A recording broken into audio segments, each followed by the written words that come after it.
Russia जो है Israel India का पुराना दोस्त है। उन्होंने तो रूस ने अपने 5th जनरेशन फाइटर जेट का पूरा सोर्स कोड देने के साथ साथ उसकी मैन्युफैक्चरिंग प्लांट भारत में लगाने का ऑफर भी दे दिया है।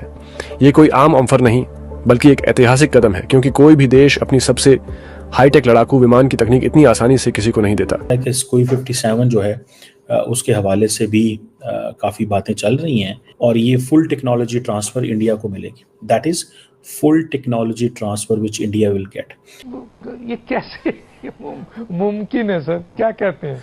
मेरे ख्याल में इसके ऊपर बात करना मुनासिब ही नहीं है। SU-57 स्टेल्थ इंडिया को देने लगा है, यानी भारत खरीदने लगा है। F-35 तो इंडिया अमेरिका से खरीद सकता है, लेकिन प्रॉब्लम यह है कि अमेरिकन थोड़े से टेक्नोलॉजी देने में लेजी हैं। उधर देखिए, रूस ने कह दिया SU-57 चाहिए ले जाओ और साथ में पूरा दिमाग भी ले जाओ, यानी पूरा कंट्रोल अपनी जरूरत के हिसाब से कस्टमाइज करो। गैर यकीनी और अफरा तफरी जैसी जो सूरत हाल है उसकी वजह से ना मुल्क की मईशत संभल रही है और ना ही ये पता है कि कब तक ऐसे चलता रहेगा। रशिया ने एक दफा फिर से अपनी ट्रू फ्रेंडशिप का हक अदा कर दिया। उन्होंने इंडिया को SU-57E जो कि 5th जनरेशन के एयरक्राफ्ट है वो ऑफर करा दी और साथ साथ कहा कि ये मेड इन इंडिया होगा। रशिया ये टेक्नोलॉजी जो है इंडिया को ट्रांसफर करेगा। बहुत बुरा है ये तो। मैं तो समझता हूँ कि ये याद रखिए, रशियन भी इंडिया को ऑफर। दोस्तों, जब से पाकिस्तान ने यह बात सुनी है कि रशिया भारत को अपना सुखोई 57 जो 5वीं पीढ़ी का लड़ाकू विमान है उसको भारत को देने जा रहा है, और यही नहीं दोस्तों, रशिया पूरी सोर्स कोड सहित पूरी टेक्नोलॉजी भारत को दे रहा है और भारत में ही सुखोई 57 की जो है वो मैन्युफैक्चरिंग भी बनाएगा भारत में ही। और यह सुनकर पाकिस्तानी मीडिया तो हैरान हो गई है कि कोई अपना इतना एडवांस फाइटर जेट वो भी किसी दूसरे देश को कैसे दे सकता है, और जबकि सुखोई 57 रशिया का सबसे एडवांस लड़ाकू विमान है और वो भारत को दे रहा है पूरी टेक्नोलॉजी सोर्स कोड सहित। इसमें पाकिस्तानी मीडिया रो रहा है कि ऐसा कैसे हो सकता है। पाकिस्तानी मीडिया ये भी कह रहा है कि रशिया जो है भारत का बहुत पुराना मित्र है और भारत रशिया को छोड़ नहीं सकता, न रशिया भारत को छोड़ सकता है। इसी के तहत रशिया भारत को दे रहा होगा। आपको बताते हैं कि दोस्तों, पाकिस्तान भी चाइना से 5वीं पीढ़ी का लड़ाकू विमान खरीद रहा है और जो पाकिस्तान को कर्जा मिला था उसी के पैसों से पाकिस्तान जो है 5वीं पीढ़ी का लड़ाकू विमान जो है चाइना से खरीद रहा है। इसके जवाब में भारत ने सुखोई 57 जो है रशिया से खरीदने का ऐलान कर दिया है और रशिया तो पूरा सपोर्ट इंडिया को कर रहा है। वहीं अमेरिका ने भी अपना F-35 जो लड़ाकू विमान है 5वीं पीढ़ी का भारत को देने की बात कही थी, लेकिन वो टेक्नोलॉजी साझा नहीं कर रहा है, जिस कारण भारत ने उसे रिजेक्ट कर दिया। तो दोस्तों, वीडियो के माध्यम से देखिए पाकिस्तानी मीडिया क्या कह रही है, चलो ये देखते हैं।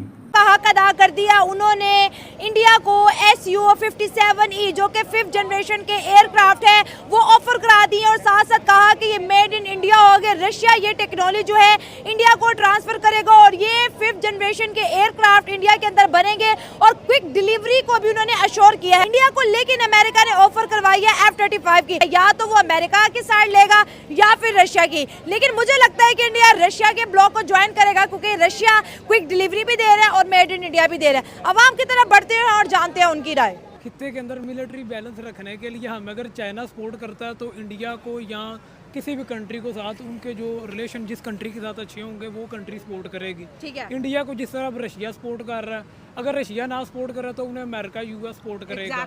सही है। लेकिन मेरी ये राय यही है कि किसी भी कंट्री के अंदर अगर आप ट्रेड का बैलेंस अच्छा रखना चाहता है तो उस कंट्री को वार से बचाया जाए। जिस कंट्री को आप ऊपर देखना चाहते हैं उस कंट्री के अंदर वार नहीं होनी चाहिए। वार से मुल्क के अंदर बहुत बुरी सूरत हाल, बिजनेस क्राइसिस पैदा होते हैं, इकोनॉमिक इंस्टेबिलिटी पैदा होती है।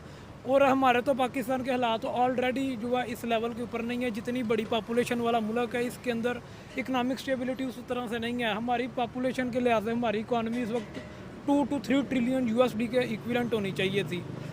एज ए इकोनॉमिक स्टूडेंट्स हम इस बात को बेहतर समझते हैं कि पाकिस्तान के पास बहुत ज़्यादा नेचुरल रिसोर्सेज है। पाकिस्तान के रिकॉर्डिंग के अंदर इस वक्त $1.5 ट्रिलियन के रिजर्व्स हैं जिनको हम एफिशिएंटली यूज़ नहीं कर पा रहे। और हमें इनको एफिशिएंटली यूज़ करना चाहिए और मुल्कों के आपस के अंदर बाहमी सूरत-ए-हाल को आपने बोला कि जो मुल्क के अंदर कैपेबिलिटी है, कैपेसिटी है ट्रेड करने की, उसको वार की तरफ नहीं धकेलना चाहिए। अगर पाकिस्तान के पास 5th जनरेशन एयरक्राफ्ट आता है तो वहाँ पे अमेरिका, रशिया, इंडिया को दे देता है, तो जो मिलिट्री बैलेंस है रीजन के अंदर वो मेंटेन रहता है और ये मेंटेन रहना भी चाहिए, ताकि अगर इंडिया के पास 5th और हमारे पास नहीं है तो इंडिया हो सकता है कि हम पे 5th जनरेशन से अटैक कर दे। बाकी आपको पता है कि सुखोई 57 जो है उसके हवाले से भी काफ़ी बातें चल रही हैं कि इंडिया जो है वो Su-57 जो है वो भी लेगा और उसकी बड़ी वो जिसे कहते हैं ना तैयारी करके बैठा हुआ है कि और रशियंस भी ऑफर कर रहे हैं।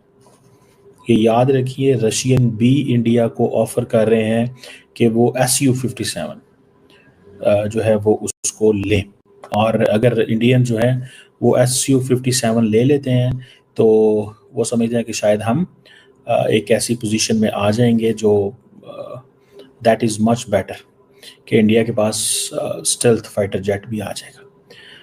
Su-57 F-35 तो इंडिया अमेरिका से ख़रीद सकता है, लेकिन प्रॉब्लम ये है कि अमेरिकन्स थोड़े से टेक्नोलॉजी देने में लेज़ी हैं, और इसीलिए इंडिया ने जो है इंडिया को रशिया ने प्रपोज किया है कि आप Su-57E जिसका वर्जन है स्टिल फाइटर जेट, जिसका काम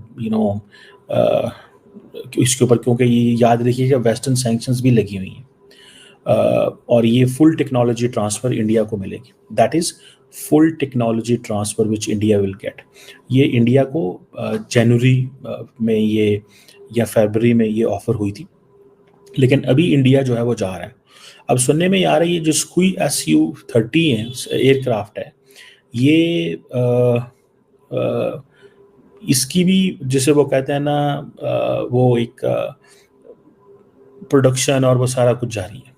सो इंडियन गवर्नमेंट भाग रही है कि Su-57E लें, 5th generation multi role fighter जो जेट है ये लें, ताकि एडवांस टेक्नोलॉजी है और ताकि पाकिस्तान का मुकाबला कर सके, और इसकी वजह से और ख़ास तौर पे S-400 की वजह से तो ज़्यादा उनको एडवांटेज हुआ, या एक ज़्यादा उनका था कि इसकी वजह से हमारे बहुत सारे एसेट्स बच गए। यही वजह है कि प्राइम मिनिस्टर मोदी जो है I think he went to one of the air bases और वहाँ पे जाके उन्होंने S-400 के आगे खड़े होके ये सारा कुछ तकरीरें वगैरह की।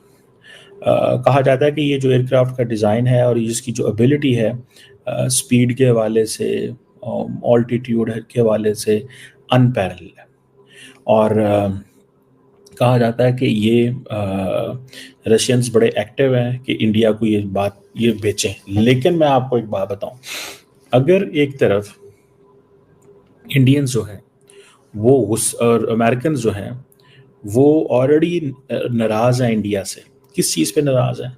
वो कहते हैं जनाब कि आप तो रशिया से इक्विपमेंट लेते हैं।